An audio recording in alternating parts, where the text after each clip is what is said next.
It's a brand new house, 2 bedrooms, ample living area, a modern kitchen, backyard, and a 1-car garage. It's part of the Habitat for Humanity Veterans Build program. Soon, this cottage-style house will transition from being so much more than a house. Not just a house, a home filled with love and, responsibility and appreciation and so much other great things and qualities. Air Force veteran Vincent Smith, who takes care of his younger brother Caleb, is living in the first cottage-style home that's part of the Veterans Build program. It means a lot. What does it mean?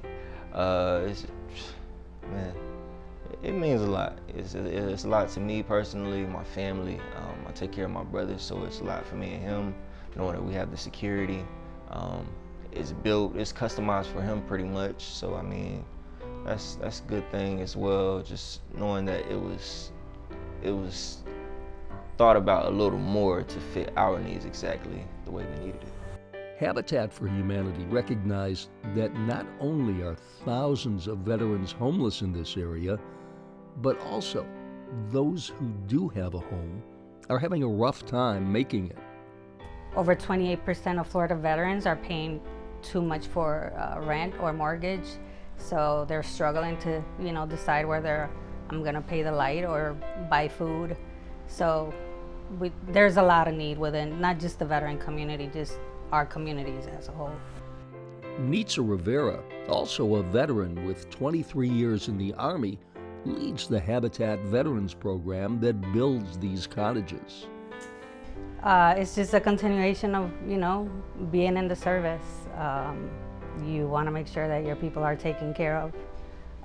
The veteran population can sometimes be overlooked, and not always on purpose, but it happens. Another thing that happens is because of their training, veterans are often reluctant to turn to Habitat for help. Especially being in the military, it makes you a type of person that doesn't like asking for things, and then I guess a lot of people do look at it as a handout coming through Habitat, but as Nitsa always say, it's not a handout, it's a hand up. But as Vincent Smith learned, in order to qualify for the program, he had to put in sweat equity into his house. And that definitely lets you know that it's not a handout, because you're working for it brick by brick. That was a great experience. I actually met a lot of people, learned things that I didn't know, tried things that I probably wasn't as confident about. And I actually turned out to get good compliments at it, like, hey man, maybe you should try this more often. Again, meeting people, giving back, because as people were helping us build our house, we will have an opportunity to help them build theirs. Which, when you work for something, it means a lot more, definitely, at least to me. He was up there putting up the roof on, it was 100 degrees or something like that. So it's a challenging road, but it's a very rewarding one at the end when you get your keys and you get to cross that threshold and this is mine, I built this.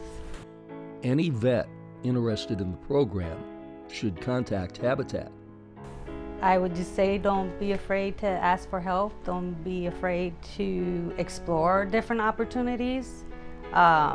Give yourself a chance, improve your life, improve your family's life. Is worth it in the end, I think. And Vincent Smith echoes those thoughts. Put your pride to the side. We're all here on this earth to help each other, and if they're focusing on veterans, that's a great thing. So you should take the help if it's out there to receive. Don't necessarily look at it once again as a handout. Look at it as a hand up. It helped me in many ways, and I don't regret contacting them.